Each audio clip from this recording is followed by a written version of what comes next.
Welcome to Sweet Life Beat Life. We hope this video helps. You start by preparing hardware and files. Make sure the USB is at least 8 GB and that you've backed up any data.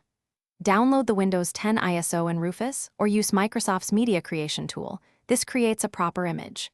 Once done, reboot into BIOS or UEFI, press Delete, F2, F12, or ESC depending on your PC, and set USB as the first boot device. Make sure Secure Boot settings match the chosen tool, because that affects whether the system will boot from the USB. You now create the bootable media step by step. Open Rufus and pick the downloaded ISO, then choose Partition Scheme, GPT for UEFI, MBR for legacy BIOS. This matters for boot compatibility.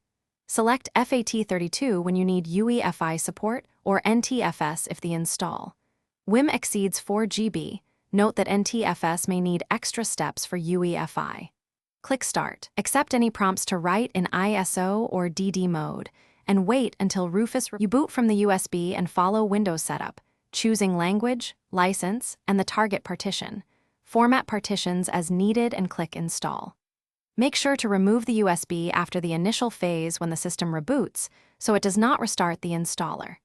If the PC fails to boot from the USB, check Secure Boot and CSM settings, try different USB ports, prefer USB 2.0 for older systems, and recreate the media with correct partition scheme. That single troubleshooting tip usually fixes most failures.